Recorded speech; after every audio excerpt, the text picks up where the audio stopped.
Eazy, man, was very large, man. Like, I'm from the hood called 41 in Western.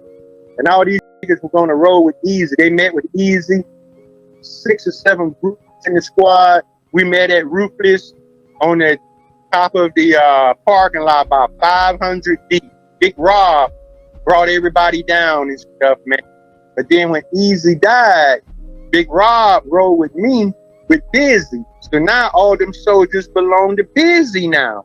Okay. So he was going to the Bone was performing at the Summer Jam, and now we all going up there.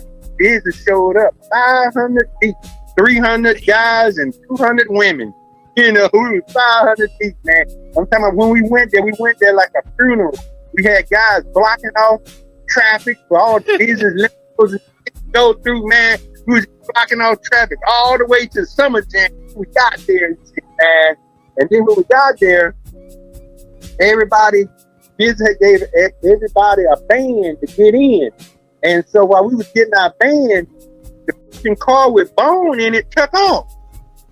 And ain't no security down there to meet Bone with 5,000 fans. So shit, we took off behind the car and shit, right? And the guy was trying to stop us, so they got the calling down there like, security breach. Need security up here, man. They done busted security. And all these cops and big dudes started running up there to stop us. Man, them niggas saw us, them cops, everybody put brakes in this shit. The cops put security ahead of them. Y'all handled them big niggas, man. So we got up all in their face. They were trying to stop. We just pushed through them. We bullet through them, man. Like, nah, man. And like, Jake and John saw what was happening, man. They ran out there.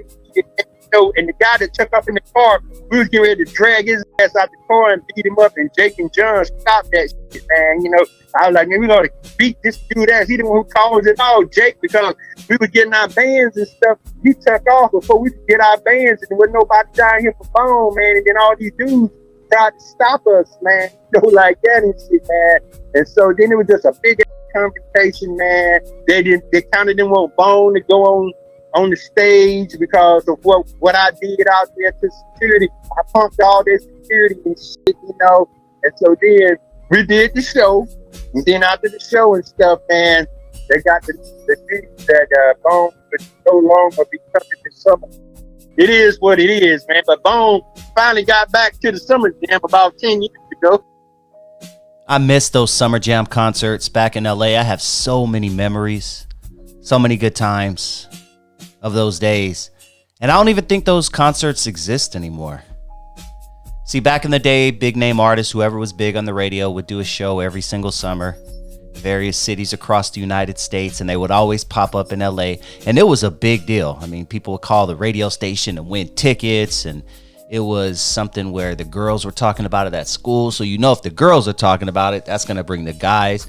But Summer Jam was dope. But one thing I do remember about Summer Jam towards the end of it, unfortunately, because keep in mind, folks, this was the 90s and it was still going down. But I remember hearing stories eventually about fights and people getting popped and people losing their lives in the parking lot. And it just became, unfortunately, something else that niggas messed up. It was a great time where you would go wear your shorts and your bright ass t-shirts and you would just go have a good time and look for the ladies. And then, you know, the G's had to mess that up because, of course, they were there to look at the women. But not only they were there to look at the girls, they were there to start trouble with their ops. Unfortunate situation, but what a story, man, that Animal told about Bone Thugs and Harmony being banned from Summer Jam.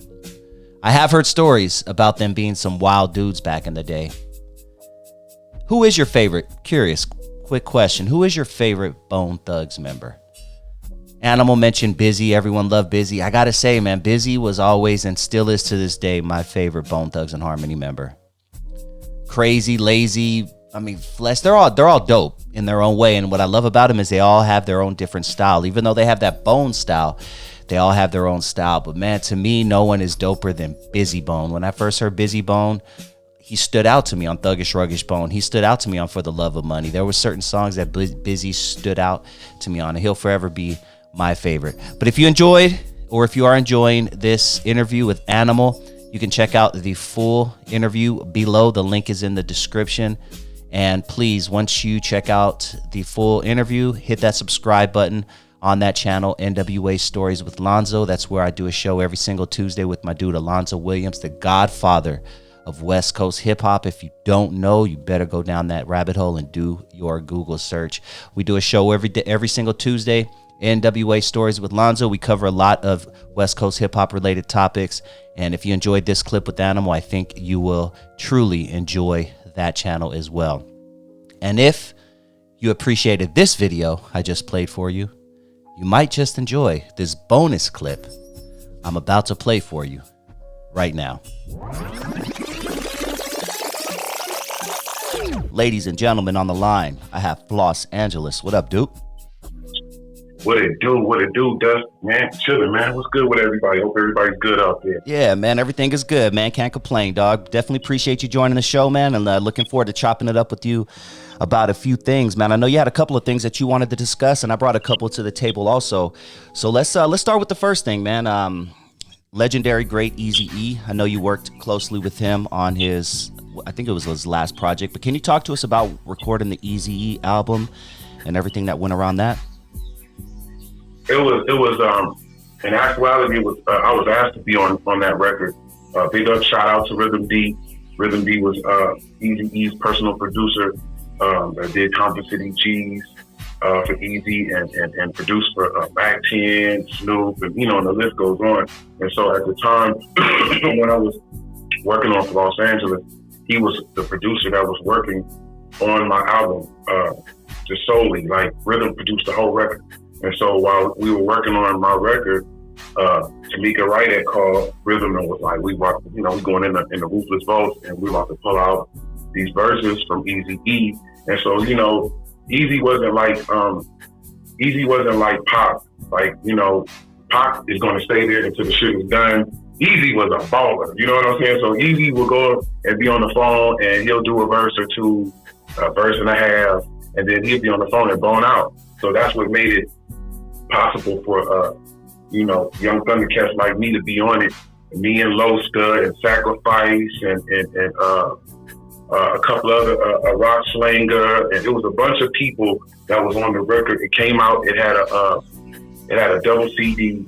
It came with a video game called Hidden Switches, and the album. I don't know exactly how much the album sold. The album sold a little bit though, but it was like when we was recording the record at the studio, it felt like Eazy was in the studio on some real shit. Really? How so? It was like the spirit of it. Like, it's like, okay, it's a bunch of people that have come out with these artists like Eazy-E or Pac or Biggie, and then like how 50 Cent has songs with Pac on it and Biggie on it, but he wasn't in the studio to do the songs.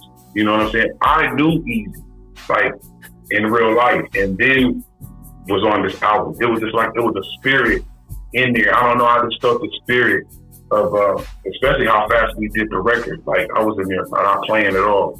So, I wanted the album more than a lot of people. Oh yeah, Paperboy is on the album too. Do the Diddy if you want to. Oh, yeah, he's on the record too. Yeah. Okay. You know what? Before we jump back into the album, what kind of person was Eazy? You knew him, like you mentioned. Like, what kind of dude was he, man, in your eyes? Yo, he was cool. Like, he was a cool dude. Like, not to sound like how I'ma sound, but it's a bunch of other people that could have went and took Eazy-E's place of death besides Eazy-E. You know what I'm saying? I wish Eazy was here because he was a businessman. You got to realize before Diddy had Bad Boy Entertainment and all that, I think it was maybe Russell Simmons and a couple of Tony Draper. It was only a few hands on one hand of artists who actually have their own label. And so Will 1X, who everybody knows in the world of today as Will I Am, he was signed to Ruthless Records. Also, JJ Fad, they had Supersonic, big, huge huge records. You know what I'm saying? So Eazy was making, as I remember, as they say, like damn near $10 million a month. Like he was really getting a bunch of money and was smart. And so it's like, I don't know, like Eazy, he really wasn't had did anything to anybody, as I recall, had did anything to anybody to die how he died. You know, Eazy was cool, man. Like chopping up, no Hollywood, no funny acting, none of that. Like how people be acting today, the Hollywood shit, be on the funny, never that. He was cool. He was class act, man. Yeah, R.I.P. to one of the greats, man. He's one of the reasons, if not the reason, I fell in love with hip hop. Just listening to Boys in the Hood and gangster rap and things like that. That was my. If it wasn't for Eazy-E, there'll be no Dr. Dre. And then there'll be no Dr. Dre. There'll be no 50 Cent. There'll be no Eminem. It's just like the list goes down the line. You know,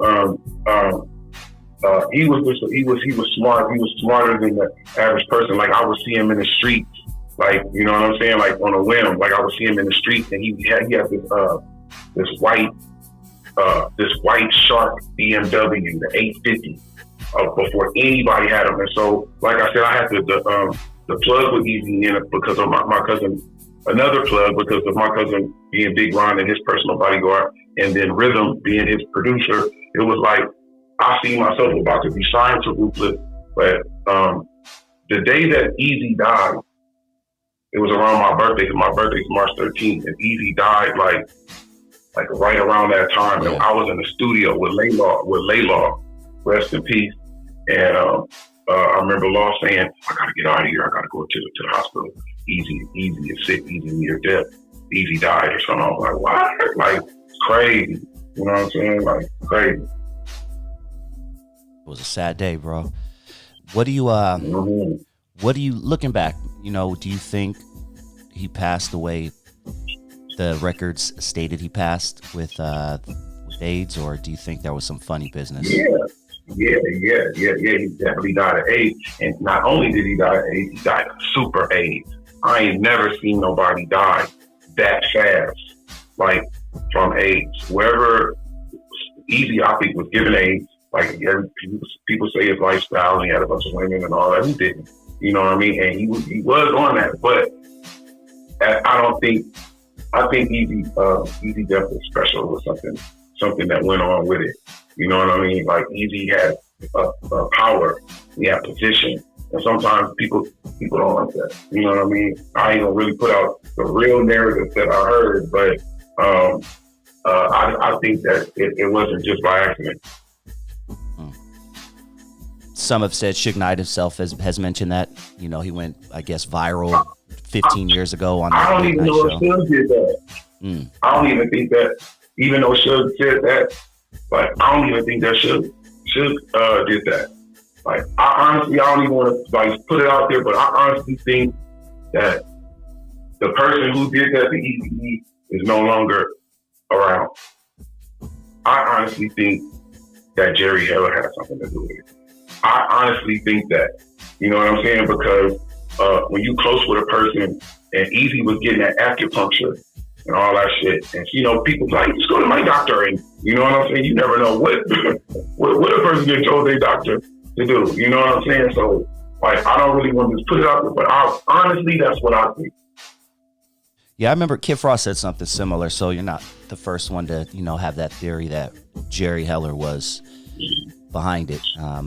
Yeah, you said super AIDS. A lot of things going on with this industry, and then, you know, today, you know, the smear campaigns and all these type of things. I feel like the people who are running the music industry, the people who really like run this shit, like the gatekeepers, those people, you don't know what they look like and you don't know who they are, but these people are running this industry. And while everybody's doing a bunch of pointing the finger at everybody, it's them who are getting these artists killed. You know what I'm saying? And off, because nobody's looking at them. You know what I mean? They're far away. So there's a lot of things going on in this world like that. Michael Jackson should be talking about. A lot of things going on.